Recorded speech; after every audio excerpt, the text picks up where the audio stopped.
我叫李悠然，原本是国宴顶级大厨，一闭眼一睁眼，竟然穿到了大唐御膳房的破后院。幸好随身带了不太正经的美食系统，既然来都来了，那我只能用现代碳水和脂肪，给大唐的权贵们来一点小小的美食震撼了。样样色香味俱全，不吹不黑，这谁顶得住啊？这不但成功拐来了大唐第一萌物小紫子和温婉的长乐公主，连那高高在上的天寇恒李二都被我馋得眼泪从嘴角流了下来。在这小小的御膳房后院，鸡飞狗跳争抢护食是常规操作，美食与搞笑齐飞，不知不觉日子就这么热热闹闹的滑到了针管9年的腊八节。这系统给的顶级墨玉紫米和8样配料，没一样是凑数的。过了腊八就是年啊！李蝈蝈，好香呀！这是什么粥？腊八粥，吃了这个，这年就算是到了。腊八粥有8个味道吗？何止8个？好酸呀！李蝈蝈，这是坏了吗？看着，这叫腊八蒜，也就是大蒜成了精，穿了身绿袍子。大老远就闻着这紫米的香气，李悠然，你这又是从哪儿弄来的贡米？香，真香！这粥熬出了油皮，米粒开花而不散，是个好手艺。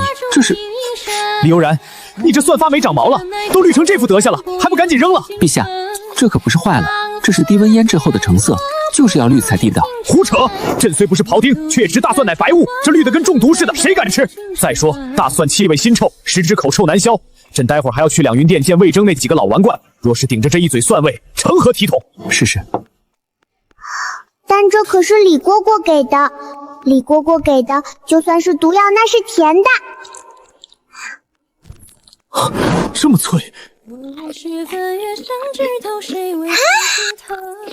不辣，一点都不辣呀，酸酸的，脆脆的，还有点甜，好吃。李蝈蝈，这个绿果好吃。这破蒜真有那么好吃？陛下，这粥甜腻，这时候若来一口酸脆爽口的腊八蒜，解腻开胃，那是神仙也不换的滋味。滚烫、香甜、软糯，踏实的满足感瞬间填满胃袋。不过喝了几口确实发黏，甜味堆在舌根有点腻，就是一个。反正魏征那老东西还没来，大不了吃完多漱几次口。没有冲鼻辛辣，没有刺鼻蒜臭，先是一股透心凉的酸，瞬间把嘴里的甜腻冲刷得干干净净，紧接着被醋驯服的微辣慢悠悠泛上，恰到好处勾起食欲。脆，太脆了，这哪里是大蒜，分明是刚摘的脆果子。好东西，再来一碟。阿爷，你也喜欢吃绿果果呀？此物甚妙。李悠然，回头给朕装2坛子，朕要带回立正殿。陛下，臣听闻陛下在此，特来。玄成啊，大过节的不在家喝粥，跑这儿来做甚？陛下，行了，知道你要说啥。既然来了，别空肚子。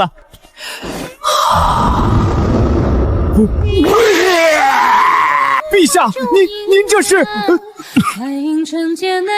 魏伯伯，你也想吃绿果果吗？这大唐的天家妇女，今日是要联手用毒气谋害朝廷重臣呐！臣，魏大人，这大蒜味虽然冲，但能杀菌防病。来，喝碗粥压惊。只要把嘴堵上，就不用闻那味儿了。这粥真甜，罢了，大过节的熏就熏点吧。系统这夏天给的改良耐寒草莓种子半年就熟了，这大冬天的天天萝卜白菜，嘴里早淡出鸟了。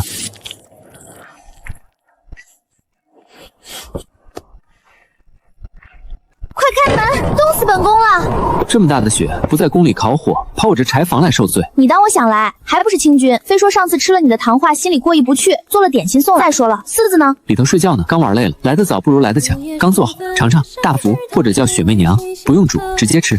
极致的绵软，细腻浓郁的红豆甜，紧接着是极度清冽凛冽的果酸，酸与甜在舌尖疯狂交织缠绕，汁水和绵密豆沙与软弹糯米瞬间灵魂冲击，这股鲜活气，乍见之欢的惊喜，回味无穷的甘甜，还带一丝让人心颤的微酸，这感觉就像是画本里写的初次见到心上人时的感觉。他特意做的，为了我，这其中的心意。慢点吃，这糯米皮粘度极高，每年长安城因为吞咽不畅被卡住的权贵能绕大明宫一圈，你若是在这儿出了岔子，房相非得拆了我的灶台不可。老头老太太，什么心意，什么初恋的酸甜，全他妈碎了！这人怎么偏偏讲了张嘴？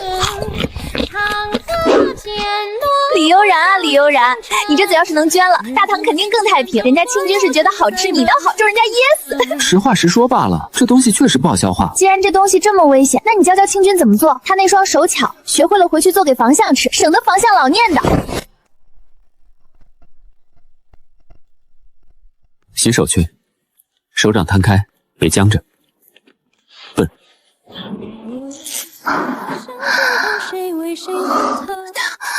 他的手粗糙，却带着让人安心的滚烫热度。手指弯一圈，这里厚一点，不然草莓一顶就破了；那里薄一点，不然吃一嘴面疙瘩。收口，行了。虽然丑了点，但自己包的，含着泪也得吃完。谁要含着泪吃了？这几日宫里气氛怪异，礼部为太上皇寿辰忙得底朝天，正主却不见了。那帮老东西年年都是那一套，又是歌功颂德，又是那几首听得耳朵起茧子的破曲子，吃的更没法提。看着花哨全特码是凉的，硬邦邦跟石头似的。朕今年也上了年纪了，不想遭那个罪。堂堂太上皇寿辰怎么可能没意思？上时局又怎么可能做冷饭？无非就是老头子心里堵，嫌那些逢场作戏太假，跑我这儿躲清静来了。所以您老就躲我这儿来了。那礼部尚书估计正满世界找您呢。找去呗，朕退位了，连个清静觉都睡不成。李小子，朕今儿就把话撂着，寿宴朕不办了，就在你这儿吃。你给朕整一道硬菜，那种能镇得住场子，但只咱们爷儿几个关起门来吃的。镇得住场子，那得费点功夫。太上皇，这菜您今儿想吃可吃不上，得等。等多久？起码3天。成，朕就在这儿住3天，反正这炕热乎。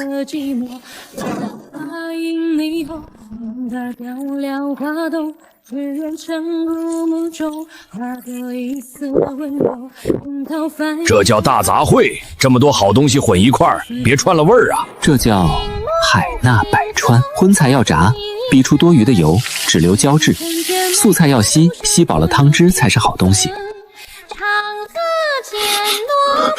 但这还不是荤。那什么是荤？魂在汤里。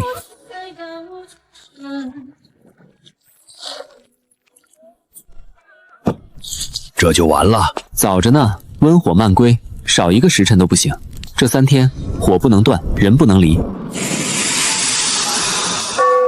愿太上皇福如东海，寿比南山，春秋不老。哪个混账东西在店外偷吃？这味儿也太香了，这是炖了狗肉不成？这味道简直要把人的魂魄都强行勾走，肯定又是李悠然那小子。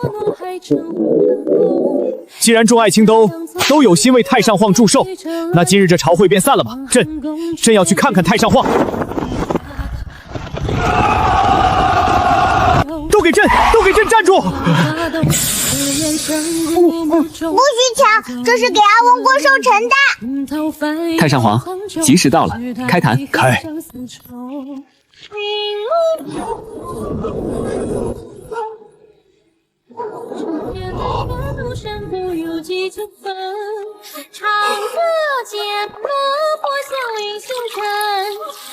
堂上号，请。软烂糯，舌头重复化开了，上下嘴唇碰在一起，深深感觉到拉丝句的粘连感。烫意刚过，鲜味如排山倒海般轰然涌上，前调是花调的纯正好的复合，后调是无穷无尽的甘甜。不好吃嘛，阿翁怎么哭了？好啊，朕活了这一辈子，打了一辈子仗，斗了一辈子人，临老了才算是吃到一口正经东西。李悠然，给朕也来一碗。天上飞的，地上跑的，全会一锅。按理说味道必定传得不伦不类，没有杂味，鲍鱼是鲜，海参是本味，火腿咸香提携所有食材，保留个性的同时，完美也为一体，互相成就，缺一不可。这菜叫什么名堂？佛墙。啥意思？和尚吃了这菜都要跳墙去还俗？弹起荤香飘四邻，这味儿太香，连不食人间烟火的佛祖闻了都忍不住要跳墙来尝一口。何况凡夫俗子。佛跳江，海纳百川，这瓦罐便是大唐江山，唐底是律法根基，18种食材便是天下万民。五性齐旺，突厥空壁，强柔必串尾，只有文火慢炖，用时间感化，保留特性，有未克黄鹂之路。这小子平日懒散，实则胸中自有后鹤，他这是在用这道菜极其高明的点拨阵啊！好一个佛跳墙，好一个海纳百川。李悠然，你这道菜朕记下了，这其中的道理朕也记下了。我不就是做了个大杂烩吗？这老李又发神经，脑补出什么来了？不过这菜费工费料，下次想吃得加钱。加多少钱都加。王德全，把朕那对玉竹意拿来，赏给李悠然。好，陛下，您吃完了，俺老程还没尝着味儿呢。暴殄天物，暴殄天物啊！香，真他娘的香！这才是人吃的饭。以前俺老程吃的那些，那是猪食。那个卢国公，那罐底可还擦得干净？没了，连个味儿都没了。想吃，自个儿找李老弟要去。李小子，这玩意儿朕小时候吃过，那时叫焦牙糊，黏得慌，能把牙都给拽下来。你这又是折腾什么花样？宋灶神，灶王爷上天言好事，不把他的嘴粘住，万一他在玉帝面前告咱们的雕账怎么办？好臂力！这拉弓射箭的架势，要是放在军中是个好苗子。李蝈蝈，哎，阿爷说今日要送灶王爷爷戏子来给灶王爷爷吃糖糖。这就是你的秘制糖，看着倒是比宫里御膳房做的白净。刚做好的，脆着呢，尝尝，小心粘牙。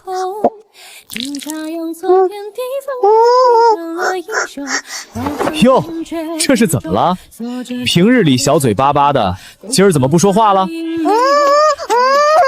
正好，趁着你不能说话，朕问你几件事儿。前几日朕放在立正殿那壶西域进贡的葡萄酒，是不是你偷喝了？不说话，不说话就是默认了。好啊，小小年纪不学好。还有，上回朕那方端宴上的墨汁，是不是你拿去给花猫染黑眼圈了？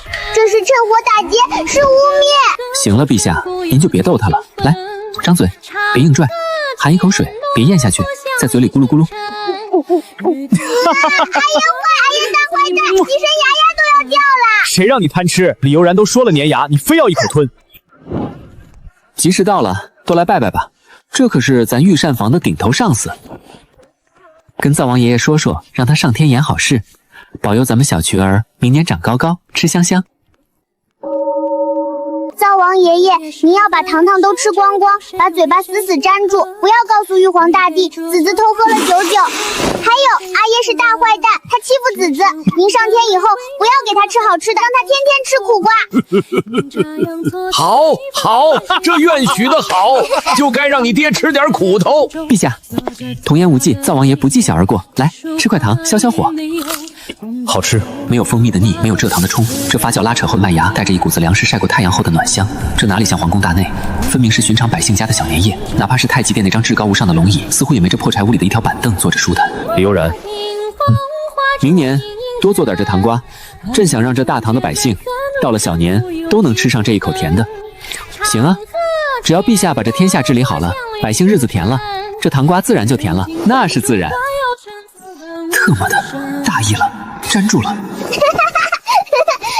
也粘住了，灶王爷爷显灵啦！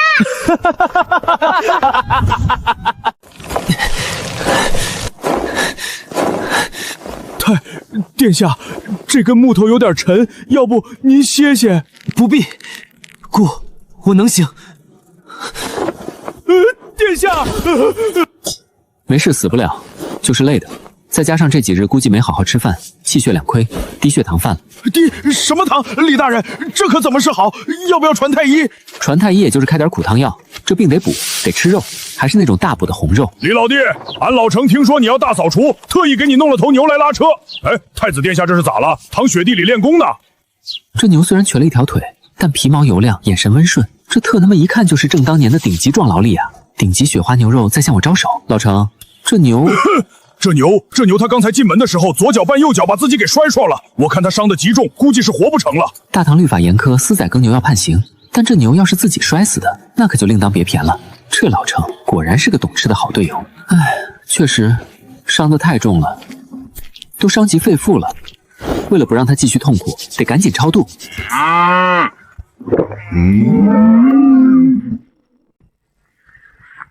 胡闹，简直是胡闹！朕听闻有人把耕牛牵进了御膳房，谁给你们的胆子？大唐律令！陛下，您来的正好，这牛他想不开，自个儿撞死在门框上了。臣看着可惜，就给炖了，正好给太子殿下补补身子。撞死？这牛是瞎了还是疯了？你们几个找借口能不能走点心？程前，身子如何？阿爷，儿臣没事，就是饿。饿就对了，这牛肉汤最养人，不过光喝汤不顶饱，得配面。这碗给太子的要毛细，这碗给陛下的二细，老程你的9叶子。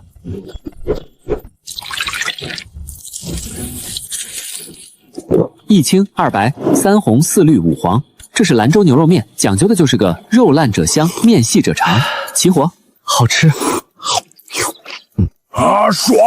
这他娘的才叫面，比俺家那厨子做的面片汤强了100倍。两位陛下，这牛肉面味道如何？老夫本想板着脸用律法怒斥这群杀牛贼，可是陛下和太子吃的好香，这股钻鼻子的红油味受不了了。臣也是为了替陛下分忧，是否有毒？真香！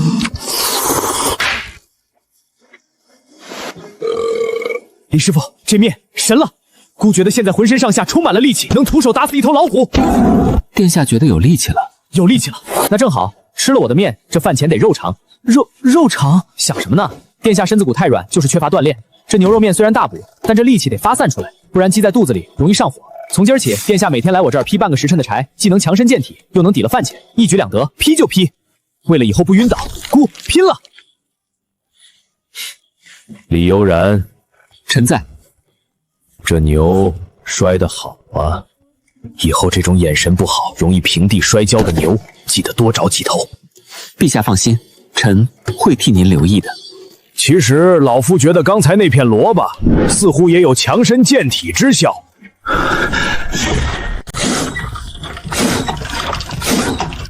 李大人，这数字是不是有点高了？指针往红线蹭了。还早，这玉米粒老皮厚，不多烧一会儿崩不开。这又是折腾什么？陛下，臣在古籍中见过墨家机关术，有些攻城拔寨的利器便是这般模样。密封巨牙内藏烈火，一旦炸开，威力惊人。炼器，这小子平日懒散，难不成背地里在给朕研制对付突厥的神兵利器？大人，红线了，到红线了！护驾！慌什么？朕今日便要亲眼见证这第一响。四子，躲好了没？躲好了，李国国快崩，稀怕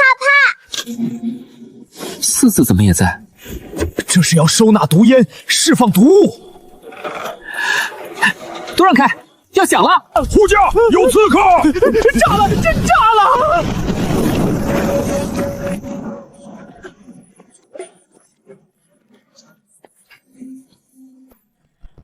都愣着干嘛？收工，开饭。这就是你弄出来的动静？这是兵部新研制的武器？什么武器？这是零嘴。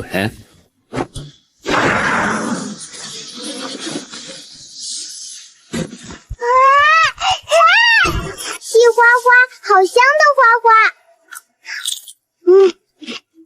阿爹好吃，甜的脆的。把刀收起来，丢人现眼。这是刚才那铁疙瘩拉出来的，这玩意儿能吃？这啥玩意儿？咋这么酥？刚才还是硬邦邦的石头子儿，这一炸成棉花糖了。叫爆米花，高温高压把玉米粒里的水分瞬间气化，砰的一声就炸开了。滚了糖，又脆又甜，妙。此物虽是粗粮所制，口感却不输宫里的酥料。李悠然，那铁罐子一次能出多少？这一锅大概5斤，成本嘛，廉价粗粮玉米，1点糖，2块蜂窝派。对了，你们不知道什么是玉米。此物轻便且有力保存，若行军打仗，就是动静太大，容易暴露。谁让你行军打仗吃了？搬凳子，都坐好，吃了我的爆米花得捧个场。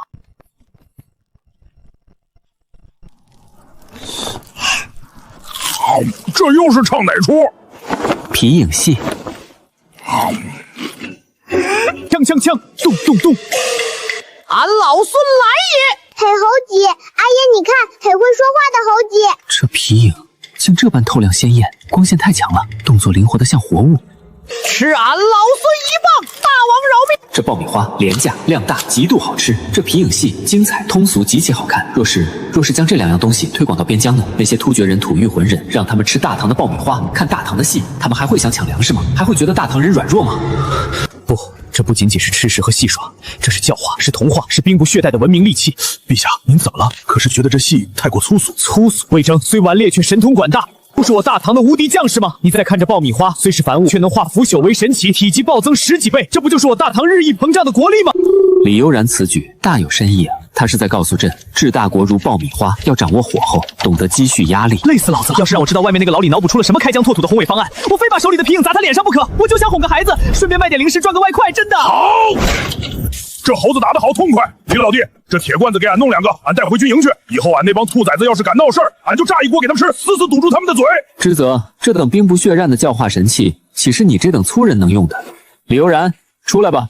哼，陛下，戏看完了，这个出场费朕准了。不仅准了，朕还要在长安城设100个点，专门炸这爆米花，演这皮影戏。朕要让这长安城的百姓都能听到这盛世的响声，尝到这盛世的甜头。陛下圣明啊，这是要直接在大唐搞连锁宴线加爆米花套餐，这老李的商业嗅觉未免也太恐怖了吧？另外，这玉米管够，只要你能炸响，朕就算把御花园的花都拔了，种玉米也随你。口气真大，现在连大规模种植的种子都没有。不过，要是老李提前把全球给征服了，说不定真能把玉米提早引进来。李国国还要看猴姐，还要吃花花。行，明天给你演个哪吒闹海。文化输出，对。就叫文化输出。朕要用这爆米花和猴子，把大唐的龙旗插遍天涯海角。羊肉锅子、鹿肉脯蒸熊掌，又是这些老样，朕吃腻了。套上晃也吃腻了。今年这年夜饭要是还弄不出点新花样，上食局那帮人统统扣半年俸喽！陛下，这大冬天的，除了飞禽走兽，就是窖藏的萝卜白菜。上食局能凑出这108道大宴，不容易了。朕不管。你是灶王爷跟前的红人，这压轴的大菜得你来，得喜庆，得吉利，还得是朕没见过的。李蝈蝈，妻子要吃甜的。行，既然陛下要吉利，那就来到年年有余。宫里的鱼做得再好，也不过清蒸红烧，刺多肉鲜，吃着费劲，这也能压轴？看好了，这叫麦穗花刀。好刀法，这鱼肉竟能切成这般模样，你是怎么做到的？无他，唯手熟耳。起，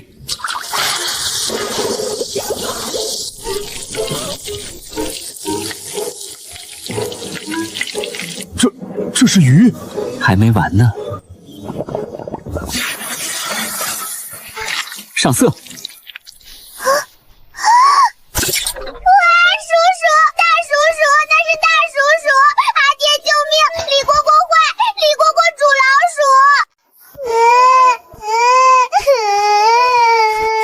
完了，这松鼠桂鱼做的太还原太成功了，反倒把大唐第一吃货小祖宗给整出了心理阴影。这不是老鼠，阿姐，大鼠鼠红色的。子子你看，这是鱼变的松鼠，这是李蝈蝈给这鱼施了法术，这鱼吃了以后，咱们子子就能像小松鼠一样爬树快，还能找到好多好多松鼠糖吃。真的？真的。来，这块是松鼠尾巴上的肉，最甜。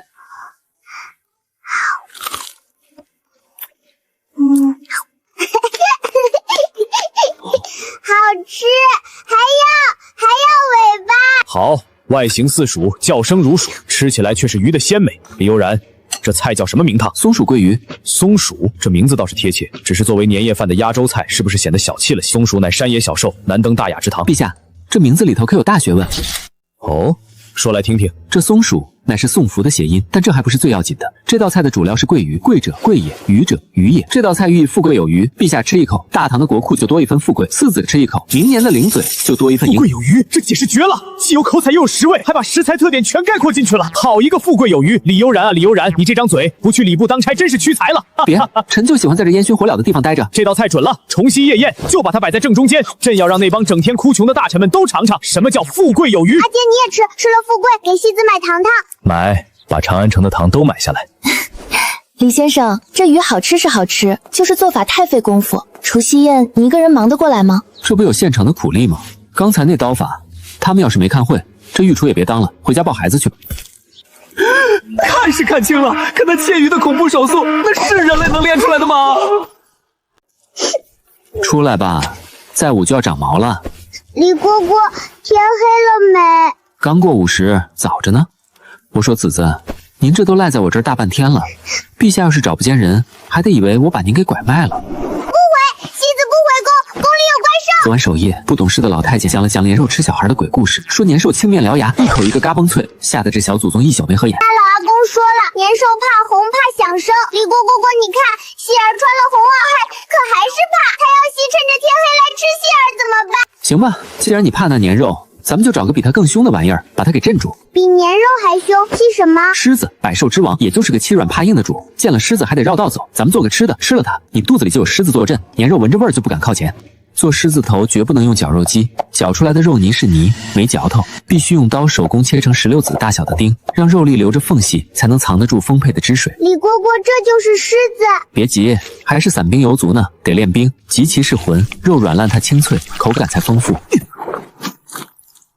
这叫摔打上劲儿，不摔打肉就是散的，下锅就碎，摔结实了，这狮子头才立得住。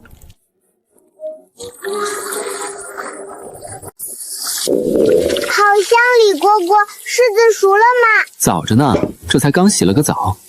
这一炖得整整2个时辰，醇厚的肉香混着酱汁的咸甜，将一丝丝彻底的钻进人的骨头缝里。好香的味道，这股子肉味醇厚又不腻人，定是李先生又做了新菜。四子还在怕那年兽吗？不怕啦，李蝈蝈做了大狮子，吃了狮子就不怕年兽啦。狮子，李悠然，你这又是从哪儿弄来的野味？朕可没听说长安城里有狮子卖。陛下说笑了，这狮子乃是肉做的，这就是狮子。这丸子表面凹凸不平，形如雄狮之首，故名狮子头。来，殿下，这就是朕携的狮子，您这一口下去把它吃了，那年商见了您，还不得吓得屁滚尿流？李蝈蝈，这系狮子，那狮子吃了它，岂不是子吃狮子？对，咱们四儿最厉害，连狮子都敢吃，这就是四子吃狮子，越吃越结实。好吃，还要吃，要把狮子全吃掉。这肉质松而不散，入口即化，比宫里强了100倍。妙，火候极佳，多一分则老，少一分则散。李悠然，你这手艺绝了。陛下喜欢就好，就是费功夫，得慢火细炖。这菜名狮子头，虽说霸气，但总觉得少了点雅致。今日是除夕前夜，讲究狮子虽能镇邪，但毕竟是猛兽，带了煞气。得，这老李又开始搞大唐阅读理解了。那依陛下的意思，这锅里原本有4个丸子，这4乃是4季之数，也是四方之意，福禄寿喜，人生4件大喜事，不如就叫它寓意我大唐血平百姓禄寿喜，家家团圆。好家伙，狮子头1秒变4喜丸子，这老李起名和强行拔高的本事，确实是千古一帝级别的。李先生，明日就是除夕，宫里的姐妹们都送荷包送香囊，实在俗气。我想送点新鲜的，既要好看又要好吃，还得是这长安城里独一份的。独一份，那得加钱。父皇说了，只要李先生肯动手，御膳房的食材随你挑，回头还有重赏。这是什么？看着像云彩。吃的云彩。李蝈蝈，白白的，黏黏的，戏子要吃。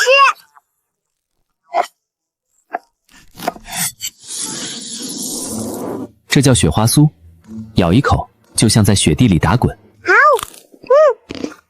吃，软软的，脆脆的，还有奶味儿，口感太丰富了，不似宫廷糕点松散，不像麦芽糖粘牙，奶香浓郁化不开，却因这层雪花显得极其清爽。这里要是送出去，宫里那帮丫头还不得彻底疯了？李大人，快救场！怎么，陛下吃撑了？不是，是突厥使臣来了，在大殿上叫嚣呢。大唐皇帝陛下，这是我突厥草原上最珍贵的奶疙瘩，用的是最健壮的母马乳汁，晒了7期49天。听说大唐物产丰富，可否拿得出这种顶级乳酪？不过是些兴贩之物，朕的大唐富有四海，岂会稀罕你这几块干石头？石头，陛下若是拿不出比这更好的乳制品，那便承认大唐在美食一道上不如我突厥。这帮蛮夷好了伤疤忘了疼，朕的鞭子该紧一紧了。王德全，在，去把御膳房新做的那个点心端上来，让这帮没见过世面的蛮夷看看什么才叫真正的乳酪。此乃雪花酥，赐给使臣尝尝。这是什么口感？牙齿切开软糯的糖体，紧接着撞上酥脆饼干。这不是风干哪酪的死硬，是充满空气感的脆。这味道，浓郁的奶香在口腔核爆，比马奶醇厚10倍，比牛奶香甜100倍，没有一丝腥膻，只有纯粹的让人灵魂发抖的香。天啊，这是什么奶做的？这绝不是牛羊的奶，牛羊的奶不可能这么香这么白。大唐皇帝，这是何种神兽的乳汁？难道大唐豢养了天上的麒麟？天啊，太好吃了，软糯酥脆，这是仙丹吗？我们的奶酪跟这个比，简直就是喂牲口的草料了。神兽阿什纳，你想多了，这不过是朕宫里的一个杂役，平日里哄孩子玩，随手做的小零嘴罢了。杂役随手哄孩子，这种堪比神迹的美食，竟然只是杂役随手做的。大唐的御厨得恐怖到什么地步？大唐的皇帝平时吃的得是什么琼浆玉液？外臣服了。既然服了，就把你们那盘石头撤下去，别硌坏了朕的大殿地板。哈哈哈哈！王德全，去告诉李悠然，这雪花卤煮做的不错，让他再做个180斤的，给对哄孩子的小玩意儿。放这里吧。李大人，神了，您神了！那帮突厥人吃了您的雪花酥，直接给跪了，还发着抖问咱们是不是用麒麟奶做的。麒麟奶，没见识。180斤，那特么是几千块糖，把我这2条胳膊累当场粉碎性骨折也翻拌不动啊！这老李真把我当无情生产线了。不去，累了，胳膊酸。告诉陛下，棉花糖没了，麒麟也下班了。敢这么明目张胆的拒绝父皇的，全大唐估计也就他这独一份了。李先生放心，父皇那边我去说。不过这雨花酥既然成了国礼，以后怕是少不得要麻烦先生了。以后再说以后的，现在我要补觉。李蝈蝈帅，希儿给李蝈蝈唱曲儿。李蝈蝈，这个绿的捏个乌龟给阿爹吃好不好？乌龟那是骂人的，给你爹吃那个，小心他扣你零花钱。那捏个大脑壶。行，你捏个老虎，回头下锅一煮就成胖猫了。李先生，这五色饺子虽说好看，可送到大殿上，父皇会不会觉得太过花哨，失了庄重？这叫五行饺子，绿属木，红属火，黄属土，白属金，黑属水，五行俱全，吃进肚子里那就是调和阴阳。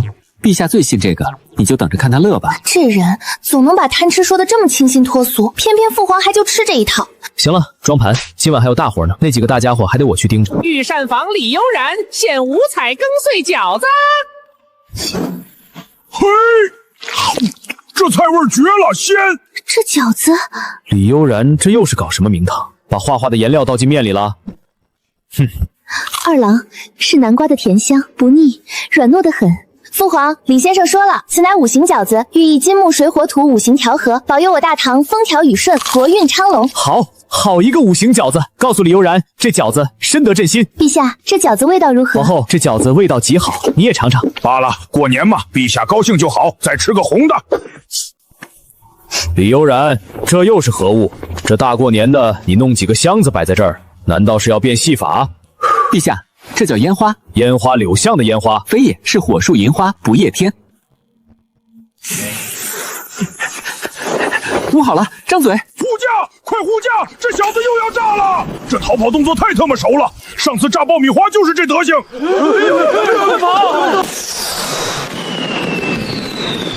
此乃神迹，这是天降祥瑞啊！花花，天上有花花，好大好大的花花！系统出品的盛世中华组合烟花，这降维打击，够你们这帮古人消化一阵子了。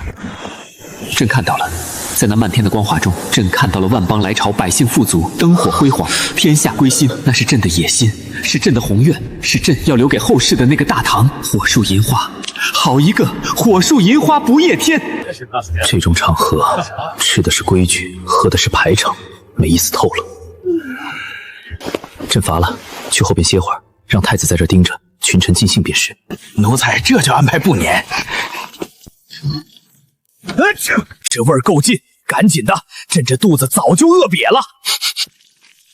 看好了，7上8下，多1秒就老了，嚼不动。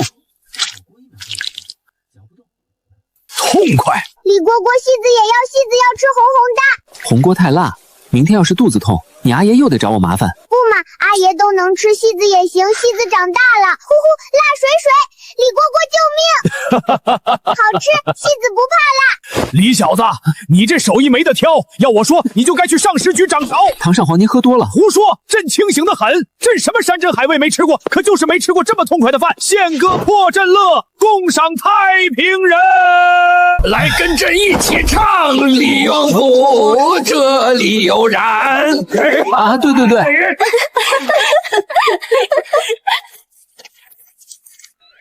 这是什么呀？这叫零食兑换券，以后你想吃什么就拿一张券来找我，见券做饭，童叟无欺。发财了！戏子有好多好多好吃的。李蝈蝈，这戏给你的，这是鸳鸯，阿姐教戏子绣的，戏子扎了好多次手呢。我发誓绝对没教过这么丑的东西。行，收下了。丁，恭喜宿主完成元宵节隐藏任务，与民同乐，奖励发放：跨时代物种高产土豆种100斤。土豆，这可是真正的神仙好东西啊！酸辣土豆丝、土豆炖牛腩、炸薯条、薯片，光是想想口水都要流下来了。最关键的是，这玩意儿只要种下去，稍微伺候一下就能疯长，以后想吃就吃，再也不用抠搜的从系统这里兑换了。得切块，切完还得晾干伤口，不然埋土里容易烂。看着跟后世的孵化肥差不多，不过系统出品必属精品。1夜催苗，3日长叶，7日结薯。我去，这么猛！正好试试效果。哇，这也太不讲道理了！这就是神奇化肥的威力，1夜催苗，简直是神迹！李蝈蝈，李蝈蝈，这是什么草呀？长得好胖。这不是草，这是宝贝。宝贝，能吃吗？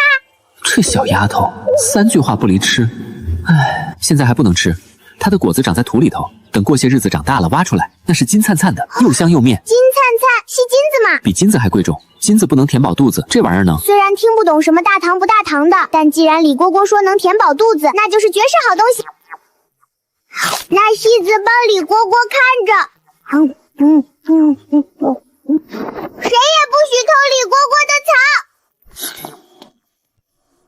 李先生，今儿个好兴致啊！哟，稀客，怎么御膳房的饭点还没到？两位这是闻着味儿来的？朕就是随便转转，听说李悠然这儿总有好吃的。今儿没做的，正忙着种地呢。种地？这是何物？朕怎么从未见过？看着不像麦子，也不像稻子。李先生，这是哪儿弄来的奇花异草？也不是什么奇花异草，就是一种能吃的庄稼，叫土豆。李先生，莫要拿陛下寻开心，哪有庄稼长得跟杂草似的，叶子这么的淡，不带毛？这东西看着也就是喂猪的草料，怎能说是庄稼？爱信不信，既然来了，也别闲着。正好前些日子存了点这玩意儿的果实，弄点给两位尝尝。看着倒是个实诚物，这就是李悠然说的庄稼。李蝈蝈，这是什么刀呀？弯弯曲曲的。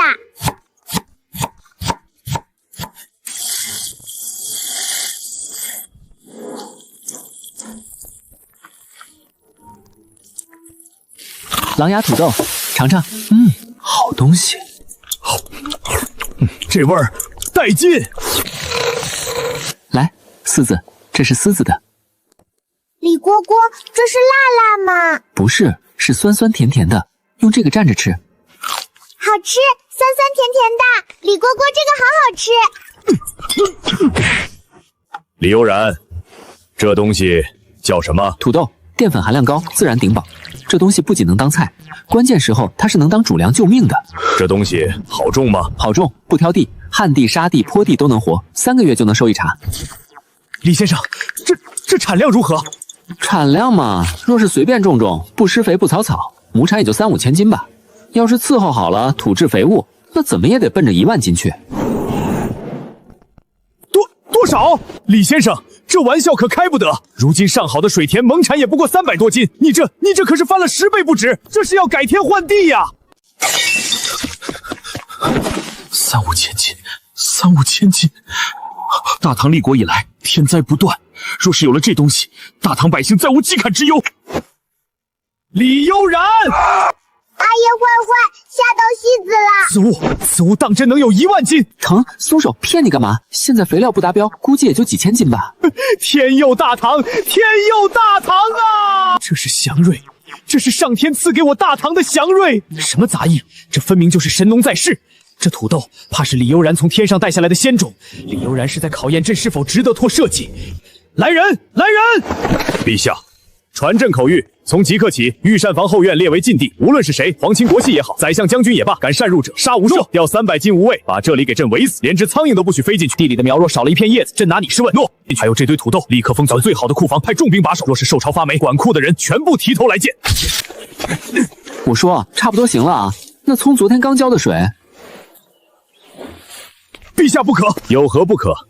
李先生献此神物，活人无数，功在千秋，此乃圣人之功。朕要下旨，封李悠然为神农侯，10亿千户，赐别打住！铁券，这土豆推广之事，全由李先生负责。陛下，咱能不折腾吗？我就一厨子，做饭还行，让我去管工部、户部那帮老油条，还得天天上朝听你们吵架，不去，打死也不去。神农侯啊，多少人把脑袋别在裤腰线上，拼杀一辈子都换不来的爵位，这小子竟然嫌麻烦。利国利民你们去干啊，种法我都交给你们，切块、留芽眼、埋土里、施肥浇水，这么简单的事儿还要我去盯着，这儿还得给思思做饭呢。李蝈蝈做饭好吃，不要李蝈去上朝，上朝不好玩。视功名如粪土，居陋室而怀天下，这才是真正的高人风范啊！若是李悠然真的接了旨意，那便落了俗套。如今这般就不勉强，但这功劳朕记在心里，大唐百姓也会记在心里。户部尚书你不做，神农侯你也不要。李悠然，你知不知道这是多少人求都求不来的泼天富贵？只要你点个头，这大唐的钱粮袋子就归你管了。陛下您饶了我吧，5更天起初上朝，我睡不够4个时辰就要头疼，横着走那是螃蟹。再说了，树大招风，挂个就是个做饭的头衔，以后谁还敢干实话不做菜？那我这手艺岂不是废了？合着朕给你封侯，还是耽误你做菜了？那你想要什么？这土豆是祥瑞，朕若是不赏，天下人要戳朕的脊梁骨。说吧，只要朕有的，金山银山也给你搬来。陛下，这可是您说的，君无戏言。那行，我要西域进贡的极品香料，有多少要多少，还有南边来的各种调味票，要那种颗粒饱满、味道冲鼻的。另外，宫里有的食材也要任我拿去。李悠然，你就这点出息，几袋子香料就把朕打发了？陛下，这可不是小事，巧妇难为无米之炊，没这些香料，土豆做的再好，也就是个饱腹的干粮。有了香料，那才是人间美味。视功名如粪土，却对人间烟火情有独钟。好一个民以食为天！李先生高义，是朕俗了。既然先生不愿入朝堂染尘埃，那朕便依你。明日内务部会把宫里最好的香料都送来。福姬啊，你说这世上真有不爱权势的人？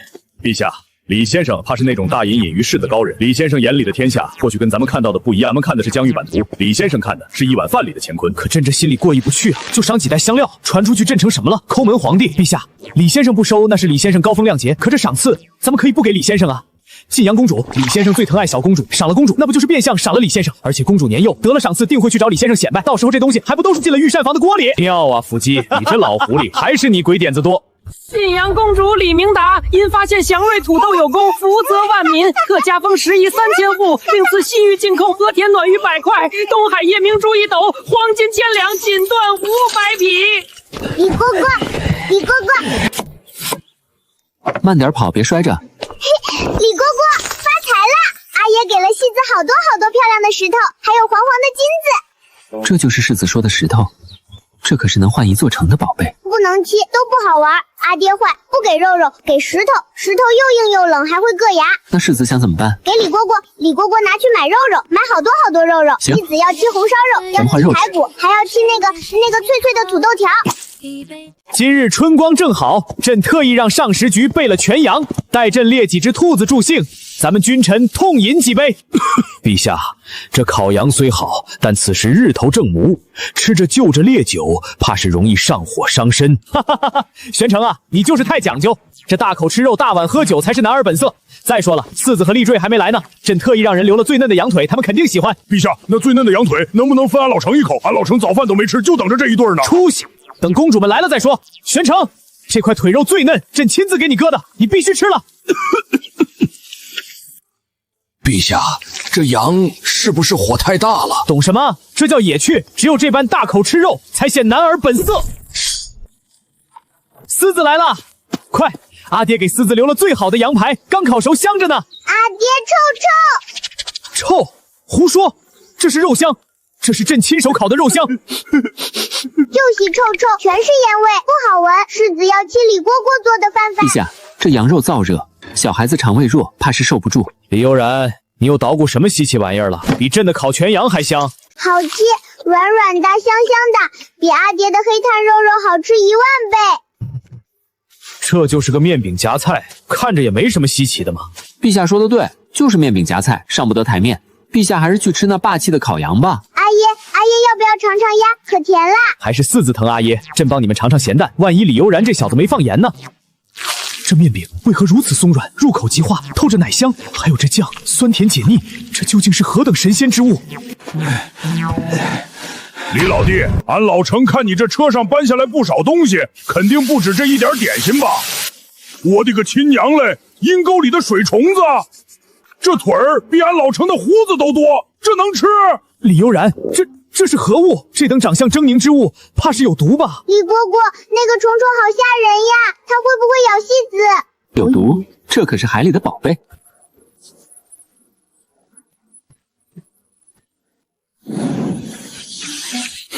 这是啥味儿啊？咋这么香呢？比那羊肉强多了。李悠然，好了没？朕替四子尝尝有毒没毒？急什么？还得再压呀。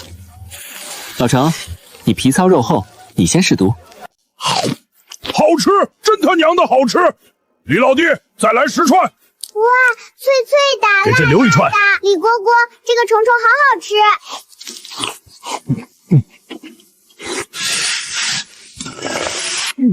这又是啥？石头也能烤？这叫生蚝，海里的牛奶。这看着倒是不错。陛下，小心烫，先喝汤，再吃肉，这一口下去，神仙也不换。好，此物似乎有些门道。自然，这东西大补，壮阳补肾，那是男人的加油站。陛下若是觉得腰膝酥软，多吃2个，保准晚上龙精虎猛。胡说，朕身体好着呢，朕吃这个纯粹是为了尝鲜。玄成啊，你年纪大了，虚不受补，这东西你就别吃了，免得流鼻血。给我留1个，老夫还没尝味呢。小金，你嘴下留情，那是最后1个了。去，俺老程正在长身体，得多补补。戏子也要补补，戏子也要加油站。你不用补，你吃个味儿就行。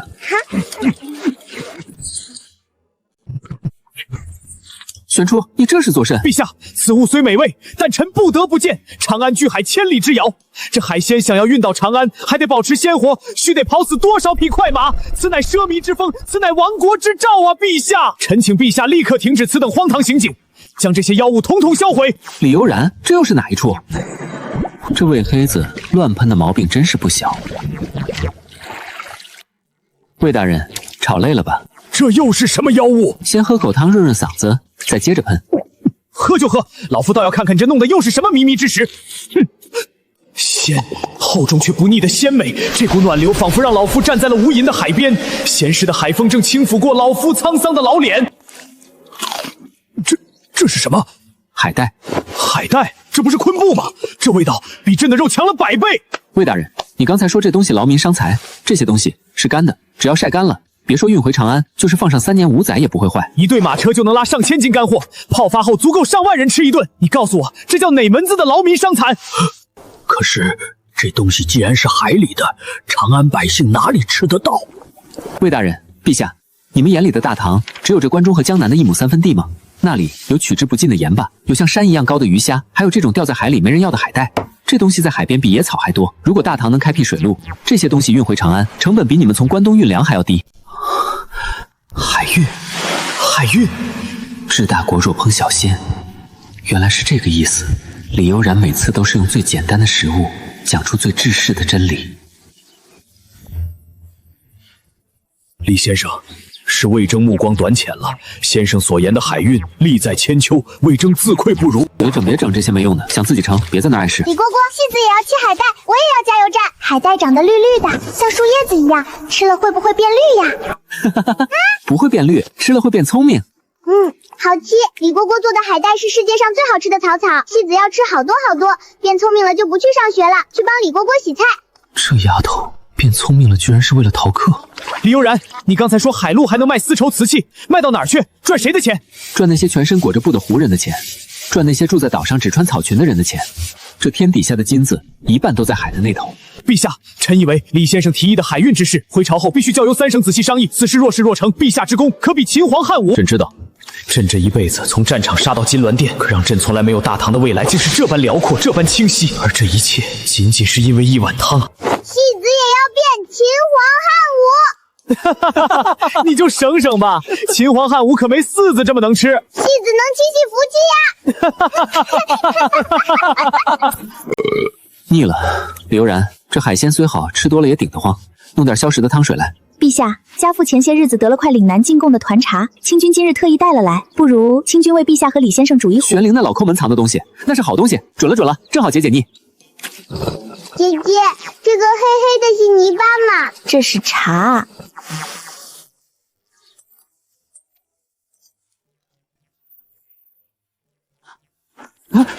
停！李先生，怎么了？方小姐，你这是煮茶呢还是煮菜汤呢？好好的茶叶，加葱加姜，还要加盐，待会儿是不是还得放2勺猪油？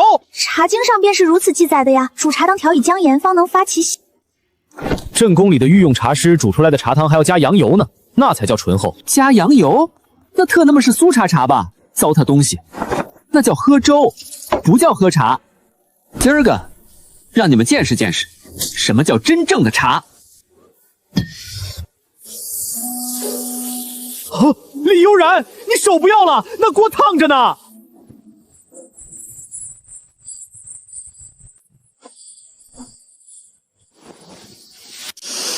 这就是李先生吗？连炒个树叶子都能这般好看。李蝈蝈，好香呀，是好吃的吗？不能吃，是喝的。王德全，去我屋里拿几个杯来，要透明的那种。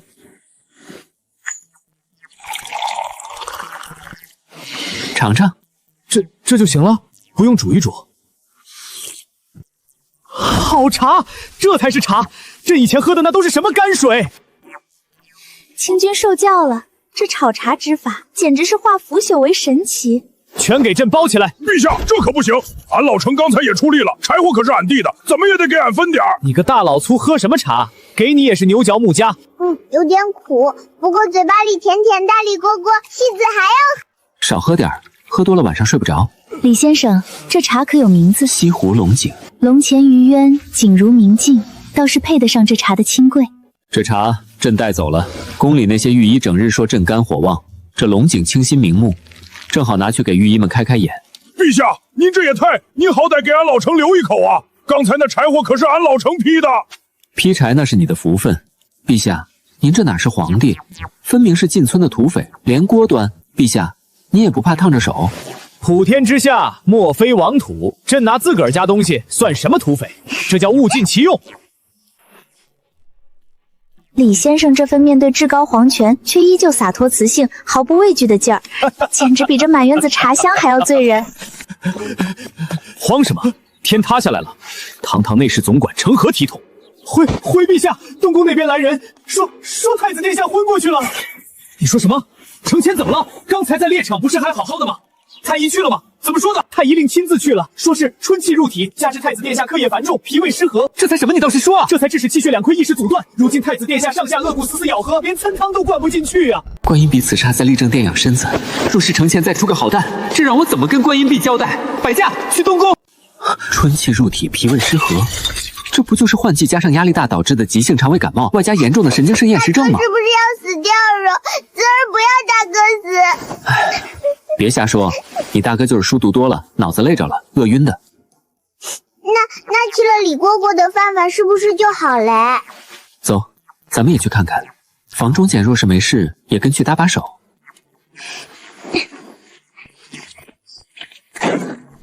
陛下，太子殿下这是郁结于心，药石难进，强行灌下去，怕是会伤了太子殿下的元气呀。那怎么办？就这么看着，朕的大唐储君难道要被这一碗药难住？阿爷，阿让大锅沏饭饭，沏李蝈蝈做的饭饭。上次阿娘生病，也忌沏了李蝈蝈的甜甜水才好的。李蝈蝈做的饭饭有魔法，大锅吃了肯定能行。对啊，上次观音壁气急发作，也是李悠然救回来的。他在吃这一道上，确实有神鬼莫测的门道。李悠然，你有办法？死不了，典型的积食加上湿气重，导致胃口全无。就是这屋里闷得慌，好人也得闷出病来。把太子抬到我那儿去。抬到御膳房？太子殿下千金之躯，怎可去那种油烟之地？想让太子醒，就听我的。听李悠然的。来人，备软轿，把太子抬到李先生院子里去。李悠然，你快给看看，这孩子到底是怎么了？死不了，就是心里憋屈太久，加上春季湿气重，内外一夹击，脾胃罢工了。胡闹！太子殿下明明是气血两亏，虚火攻心，须得用温和药膳慢慢调养。你这小辈口出狂言，说什么脾胃罢工，简直闻所未闻。要是你们能调养好，太子至于在这儿躺着？你们那些苦汤子灌下去，除了让太子吐得更厉害，还能干啥？陛下，这病得下猛药，用辣子和酸劲儿把体内的冷汗逼出来，成了人就能醒。要是信不过我，就让太医把人抬回去，继续灌那些烂草根水。得了，李悠然，你尽管施为，出了事朕担着。李蝈蝈，大蝈蝈需不需要变臭嘞？戏子不想让大蝈变臭，李蝈蝈救救大蝈呀！放心吧，等会儿李蝈蝈做点好吃的，你大哥闻到香味儿就得从担架上蹦起来。李先生，清君能做些什么？把这些撕开，铺在碗底。这成何体统？如此辛辣之物，岂是病患能食的？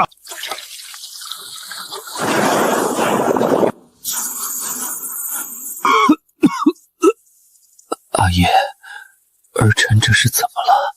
别废话，趁热喝了。舒服，脉象平稳了，体内郁结寒气竟然真的被逼出来了。11，这是真正的11神技呀！酸的爽口，辣的通透，麻的带劲，好一个酸汤肥牛！李悠然，你这手艺真的是让朕一次次感到惊喜。承乾，快谢谢李先生！李大哥救命之恩，承乾没齿难忘。哎呦喂，我的李先生，李先生弄得也太有辱斯文了，这可是太极宫，这黄土土灶要是让魏大人看见了，他能把这院墙给拆了。魏黑子要来拆墙，王德全你就让他自带干粮，这叫土锅土灶贴地气。一会儿肉烂在锅里，魏征就算来了，也得蹲在地上啃骨头。李蝈蝈，长脖子丫丫变光光喽！光光的好，光光的下锅才入味。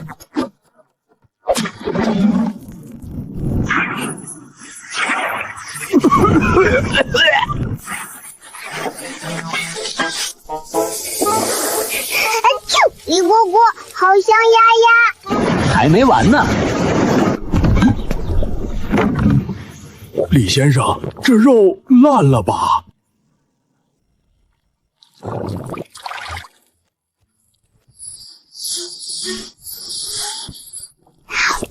李蝈蝈，戏子要吃那个黄黄的饼饼。别急，再焖一炷香的时间。什么味道？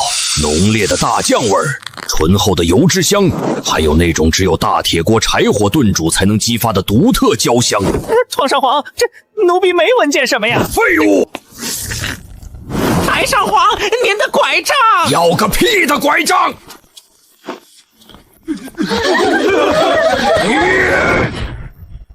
李悠然，给老头子捞块肉，快！急什么？还没出锅呢。这大老远的，朕在太极殿都能闻见你这儿的味儿。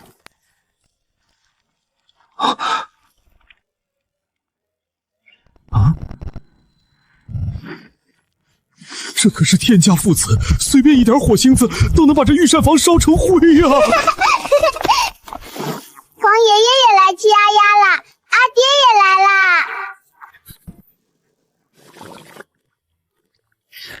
父皇今日好兴致，老头子出钱修农家乐，吃几只鹅天经地义。倒是二郎你，朝政那么忙，还有空跑到这杂役院子里来抢食？朕刚下朝，腹中空空，这天下都是朕的，几只鹅而已，朕还吃不得。行了，别在这儿摆皇帝的谱，肉有的是，想吃就拿碗排队。李悠然，给朕来个腿。这只鹅是老头子从上食局抓来的，最肥的这个归我。父亲，您年纪大了，吃多了油腻，消化不动。朕正值壮年，正是需要进补的时候。二郎，你这就不孝了！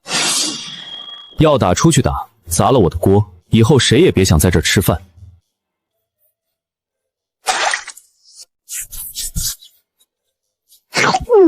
还是李蝈蝈对戏子最好热。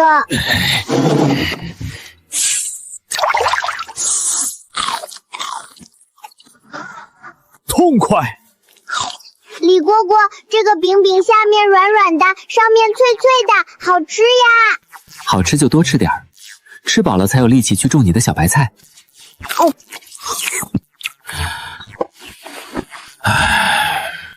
老头子，我当年在太原见过村口的恶霸鹅，连狗都能追着啄，真没想到这么硬的骨头炖久了也能烂糊成这样。大鹅确实霸道护食，活着的生灵谁不想把地盘占得大一点？好东西全都拢在自己怀里。但只要扔进这口大铁锅，管他脾气多大，性子多烈，架在火上摇，再硬的骨头也得软下来。油水成就了酱香，大酱化解了腥膻，这互相融合之后，才能成就这一锅让你们抢破头的美味。大铁锅、大酱、硬骨头互相包容。这几年我在大安宫怨恨不甘，死抓着最高权力的余温不放。我不正是那只霸道护食的恶霸大鹅吗？我坐在至高无上的位置，如履薄冰，防备着所有人。我又何尝不是那只恶霸大鹅？大唐的江山，不就是李悠然口中这口大铁锅吗？好小子，你这张嘴比你手里的菜刀还要锋利。二郎，这大鹅炖的确实烂糊。老头子，我这把牙口，吃几口尝尝鲜就足够了。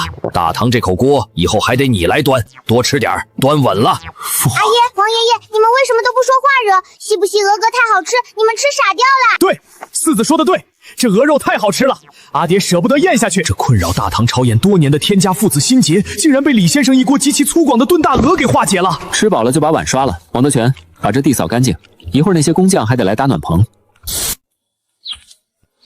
自从上次李先生手把手教我包大福，又在火炉边煮了那杯龙井茶，他那张不羁的面孔和那双翻飞在灶台前的手，就总是在我梦里出现。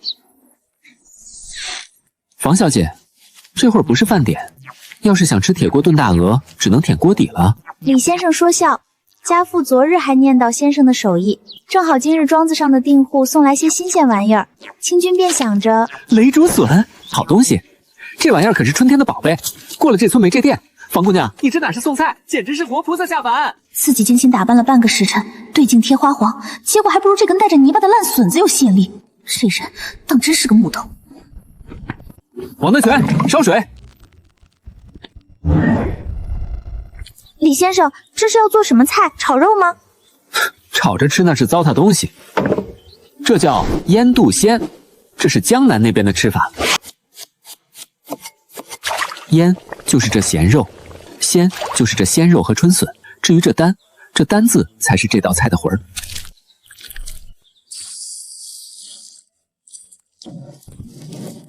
这就是肚，小火慢炖，汤汁冒泡的声音，吴语里念作肚。这菜得靠时间熬，把咸肉里的盐分和香气极其霸道的逼出来，钻进鲜肉里，再把两者的浓郁油水都被这春笋极其贪婪的吸饱了，那才叫大功告成。李蝈蝈，李蝈蝈呀！四子，慢些。西子要吃饭饭，李蝈蝈又在做秘密的好吃的。又没短了四子的吃食，怎么跟个小饿狼似的？房小娘今日进宫倒是来得巧，这东西瞧着倒是个稀罕物，不知李先生准备了几份？就这一份。房小姐冻坏了，借我的灶房暖暖身子，顺手做的。一份。长乐公主万安，清君只是顺道来给李先生送些家父得来的雷祖锁。清君妹妹真是有心了，本宫还当清君妹妹是特意来这御膳房后院寻开心的。长乐公主和房小姐要聊天，去院子里聊，别在这儿挡着我的光。李先生做菜辛苦，本宫今日闲来无事，正好给李先生打个下手。李先生刚才还特意给清君做了热乎的姜汁撞奶，公主一进门就想抢风头，清君也来帮忙。清君在家也常帮厨的。指望李丽芝和房清之帮厨，不把这灶房烧了，就算老天保佑了。行，木盆里有几颗刚挖的酸菜，去洗干净。竹筐里是紫皮、独头蒜，剥出来备用。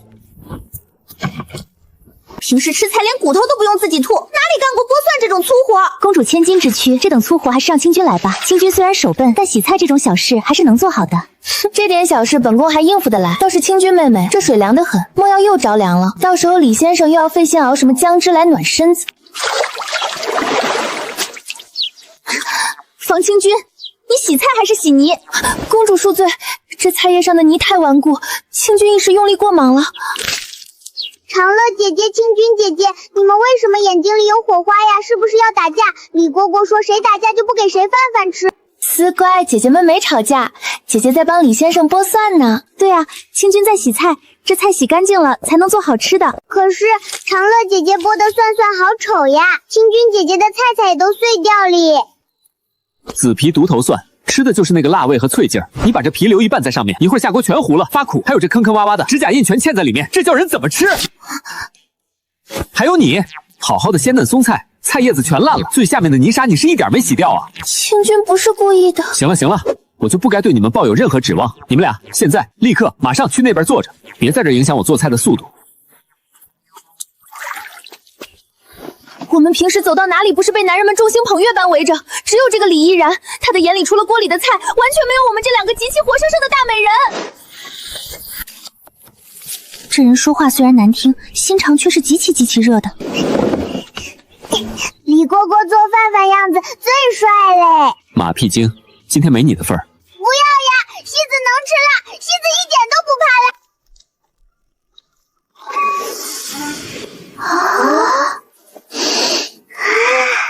腌笃鲜成了。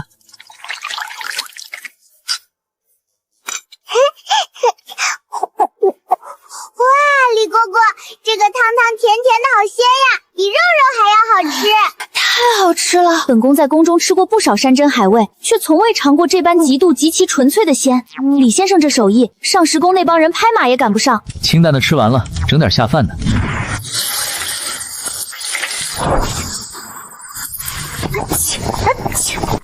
辣辣的，李蝈蝈又在做辣辣的好吃的。油焖春笋出锅。朕在前朝批这子，大老远就闻见焦甜味儿。李悠然，你又背着朕弄什么好吃的？陛下鼻子真灵，前脚刚啃完铁锅炖大鹅，后脚就能掐着点来蹭饭。好，王德全，给朕盛一碗白米饭来。朕虽未亲下江南，但这春笋一入口，便知江南风物之美。春雨初息喜客沉，江南3月。阿爷大笨蛋，吃饭还要念诗，被辣辣咬嘴巴惹。这是偶感风寒。哇，开花了！李悠然说过，这土豆能亩产几千斤，开花就意味着结果的日子不远了。大唐的盛世真的要在这极其不起眼的泥土里生根发芽了。李悠然，祥瑞，你的土豆开花了！大惊小怪，种地开花不是天经地义的事吗？陛下要是闲得慌，去挑2桶水把地浇了。浇水好啊，朕亲自为大唐的祥瑞浇水，这是千秋万代的功德。子子也要浇水，子子要种好大的豆豆。出去，帮倒忙的那种帮，这苗刚起，根系还浅，你那一瓢下去能把它惨烈的冲死。要浇就得贴着根慢慢渗，不能往叶子上砸，这叫润，不叫浇。阿爷把豆豆苗踩歪了，阿爷那一脚踩下去，泥都飞到继子脸上啊！朕是日理万机，浇水这种细致活不擅长，情有可原。下次有兴致干农活，先去跟王德全认真的学3天。承前，怎么出来了？太医说你要静养。儿臣关不住，听说李先生在做吃食，儿臣厚着脸来讨顿饭吃。几天没好好吃东西了。3日，殿下这3日只用了些流食，太医令说是脾胃失和。就是吃什么都没入口，太医那些药膳一端上来，闻着就腻，实在咽不下去。李悠然，你进来说话。太子在外头坐着就行，日头出来了，不冷。程前这孩子从小脾胃就弱，太医署那帮人只会黄芪党参，结果越补越堵。少废话，你去院子里陪你儿子坐着。你这态度，嫌弃就自己下厨。李先生，皇兄这症况当真能靠吃食调理？现在是春天，阳气往外生，太医内陆温补把东西堵在中江，李承前越补越难受，顺着时节走才是正道。李先生这萝卜笋子豆豉也太素了些，太子殿下3日未进食啊！3天没吃东西，你难道上来就给李承前啃大肘子？先喝汤。阿爷，儿臣饿了。上师局那些自诩高手的师傅，看见李先生这刀工，怕是连菜刀都不好意思提了。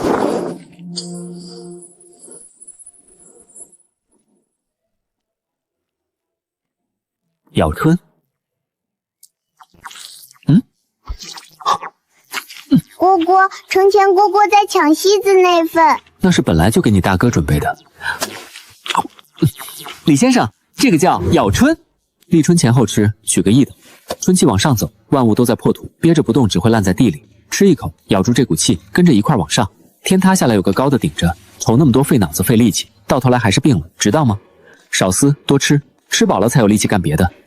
王德全，把剩下的馅料再炒一份，太子没吃够。太上皇，这万万使不得呀！这可是贱民穿的屁的贱民！李悠然说了，下地干活得有干活的样子，穿着那身宽袍大袖，是去铲屎还是去办尿？老李，那边的土还没翻，别在那儿戳着，赶紧动起来，晚了赶不上饭点儿。看好了，老头子我当年在太原起兵前，也是正儿八经摆弄过庄稼的。李悠然，朕来帮忙，这架子该怎么搭？在那儿打桩，3根竹竿扎一个架子，顶头捆紧。这是给新作物住的房子，记得扎紧点。福金，你也去拿个木铲子。李悠然说了，这叫亲近设计，咱们这叫体察民情，懂吗？这画面要是传到太极殿去，魏征魏大人能把眼珠子抠出来洗3遍。蝈蝈，继子种出大泥巴呀！蝈蝈，你看继子，既不是变黑呀？你不是变黑了，你是变泥猴了。赶紧去那边玩，别踩了你皇爷爷刚翻好的土。继子在帮皇爷爷捉虫虫呀，虫虫坏会起痘痘。让孩子玩，李悠然，你看老头子这地翻得如何？这土够松快了吧？马马虎虎吧，也就比隔壁那头拉磨的驴强那么一丁点儿。累得够呛。李悠然，咱们这忙了一上午，中午吃什么？若是还拿那些青菜萝卜糊弄，朕可不依。看你们表现还行，今天午饭加个硬菜。李先生，这春寒料少的，哪来的这般鲜嫩荷叶？方小姐，你送的雷竹笋还有剩，今天教你们一招，中午做荷叶粉蒸肉。这肉不能切太薄，太薄了一蒸就化了，没嚼头；太厚了又不容易入味，这尺寸正合适。李先生，米呢？这大米不用水洗吗？还是直接放进肉里蒸？不用水煮米，这干炒能成？这叫炒米，用水煮出的米没魂，用火炒出的米才带着这天地间的燥气，这股气钻进猪肉里，才能压住那股子腻味。在大唐皇宫里活了这么久，见过蒸米、煮米、熬粥，甚至见过炸米，却从没见过这种把生米放在干锅里炒出香味的神奇做法。蝈蝈，米变黄了呀，这是不是能直接吃呀？这会儿吃，你是想把牙给崩掉？去那边跟你的大泥巴玩，一会儿肉熟了再叫你。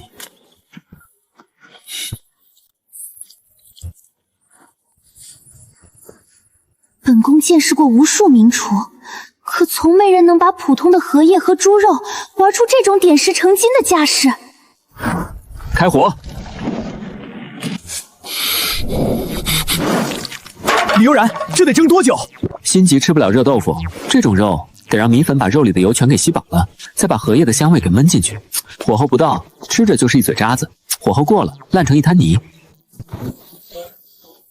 好了。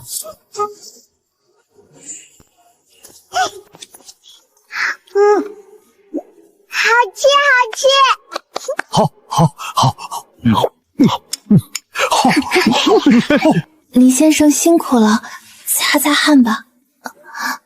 谢了，方小姐。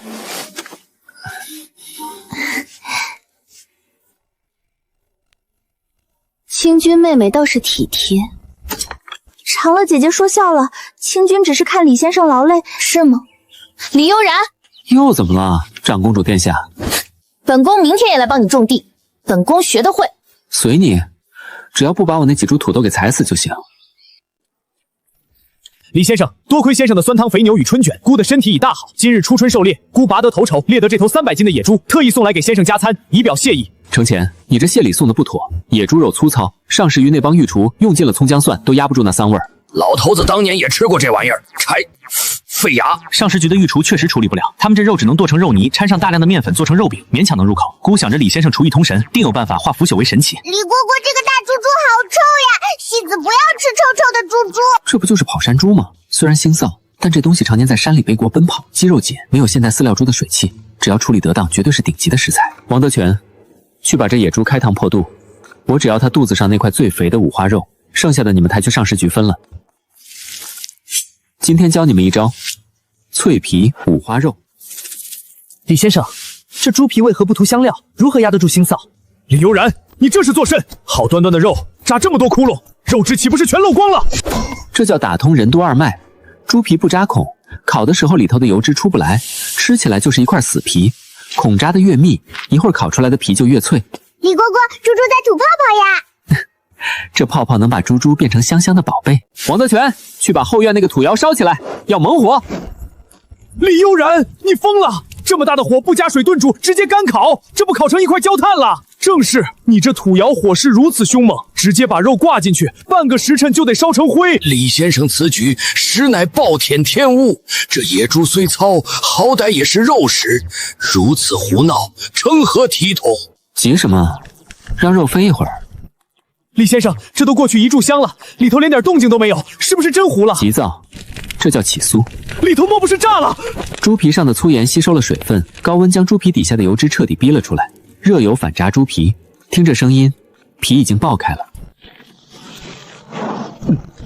老天爷，这味道！李蝈蝈，戏子要吃会唱歌的猪猪呀！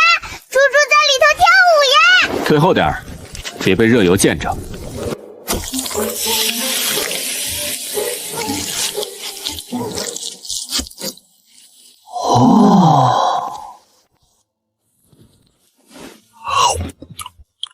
绝了，这肉绝了！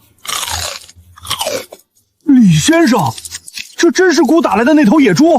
上食局烤出来的肉硬的能磕掉牙，先生这肉竟能如此酥脆多汁。李蝈蝈，戏子也要吃，戏子要吃会唱歌的猪猪呀！好吃呀，猪猪在戏子嘴巴里跳舞呀！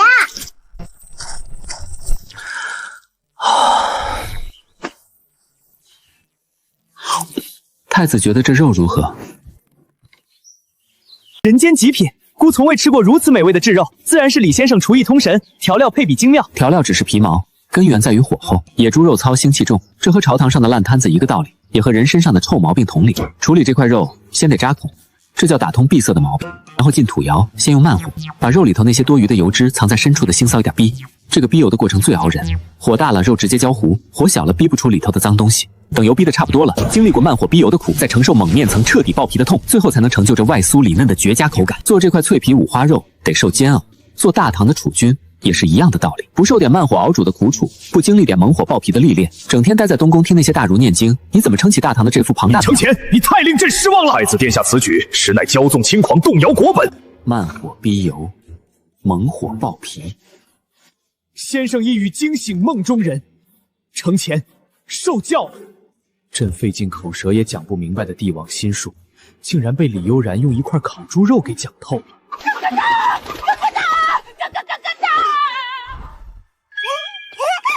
母亲了！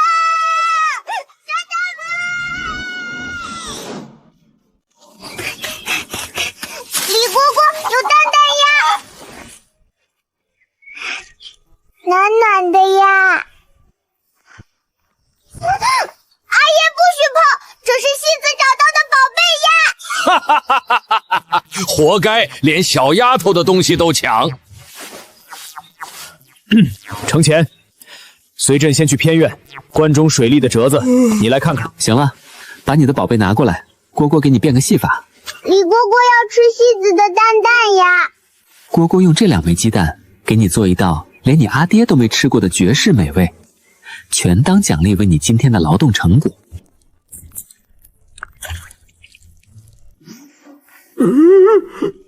李先生，这好好的鸡蛋为何要分开？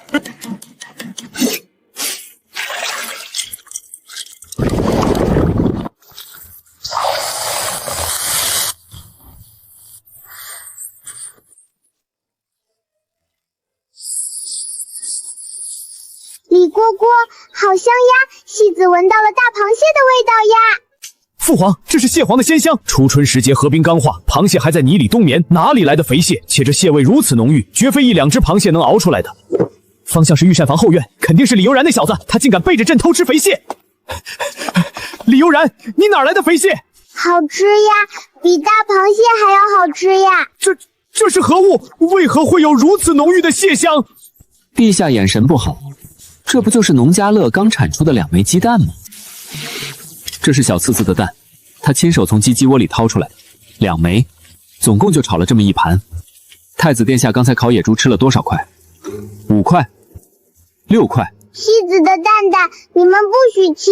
李先生此等厨艺，简直是夺天地之造化，以假乱真，欺瞒口腹，老臣佩服。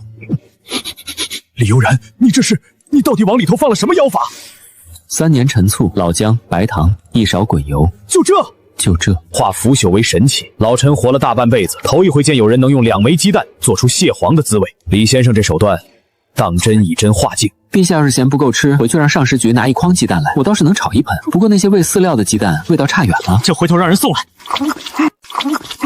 什么味道？是蟹黄？初春怎会有蟹黄？戏子在吃大螃蟹，可是没的大螃蟹，李蝈蝈用蛋蛋变出来的。就剩那么点了，你们分着吃吧。李先生，这当真只是鸡蛋？不然呢？我还能变出活螃蟹不成？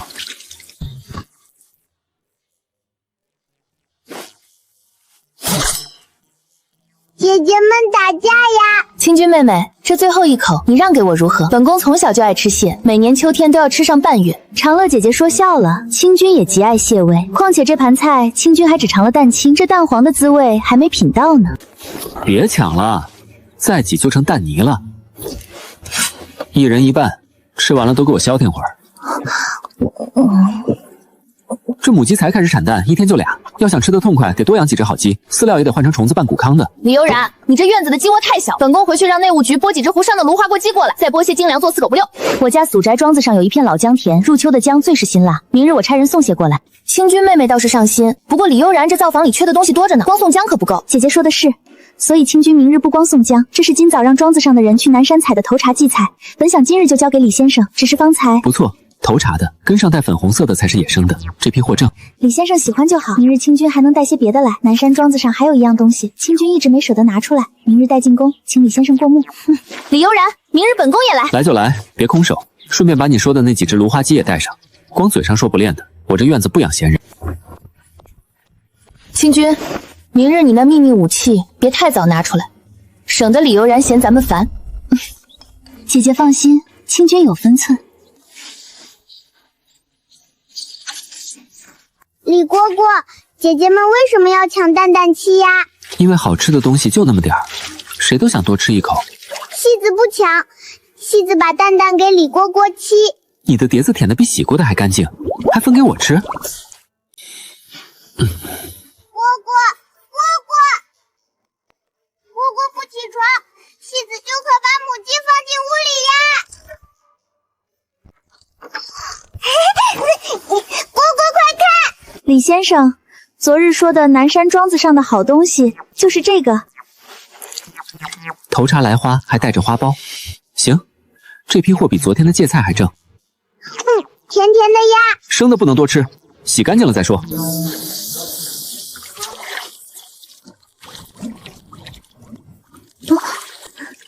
我帮你摘。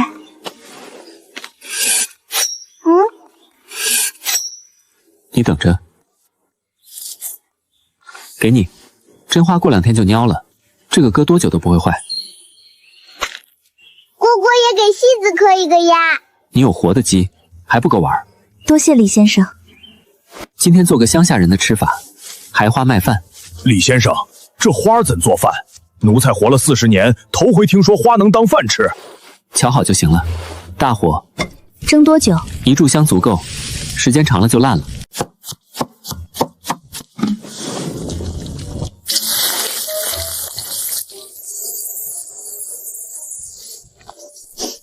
李蝈蝈，好香好香呀！戏子的鼻子要被勾走嘞！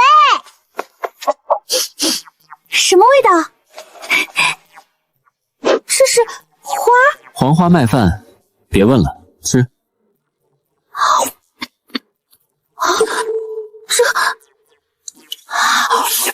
这东西也太香了！花花变成饭饭了，李蝈蝈，花花在鸡子肚子里开了。什么东西这么香？朕在店里都闻着了。这是海花，李悠然，田间地头的野花野草，到了你手里就没有不能吃的。乡下人春天就靠这个垫肚子，陛下这辈子没挨过饿，自然不知道。关中3个月没下透雨了，渭河水位降了3尺，郑国渠的分渠有2条已经断流。户部报上来的折子，今年春播至少有40%的田缺水灌溉。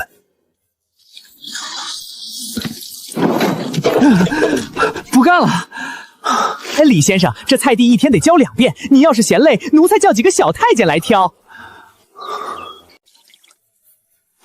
王德全，去工部营舍那边要几块废木板来，再找些粗竹子，要2指粗的那种，越长越好。奴才这就去。李蝈蝈，土豆宝宝渴呀！渴不了，蝈蝈给他想个办法。李悠然，你这是在做什么？水车。就这？把这东西搬到水沟边上去，木架子卡在沟沿2侧，让底下的叶片刚好够到水。是，这就是你折腾半天的成果，一个不会动的破木轮。蝈蝈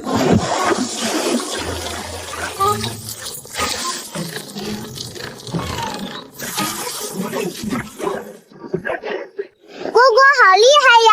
竹竹自己喝水，自己吐水呀！你说关中旱情，渭河水位降了3尺，渭河的水流比这条臭水沟大多少倍？陛下，松手，疼！如果把这东西放大10倍、20倍架在渭河上，渭河水力充沛，推动巨型水轮提水入渠。不对，不光是渭河，泾河落水、灞水，现在关中灞水每条河上都架这东西。王德全，急召工部尚书严立德，让他放下手里所有的事，马上到御膳房来，再传旨将座监少监，带上全套木匠工具和集图器具，跑着去。陛下，我就是嫌挑水累，随手敲了个小玩意儿浇菜用的，您至于吗？至于？你知不知道你这个小玩意儿意味着什么？关中4成旱田，几十万地灌溉，每年蒸发数桶水，抗塞江里上的百姓不齐数。你这东西只要有水流，就能日夜不停的提水。阿爷又发疯惹。你阿爷没疯，就是激动。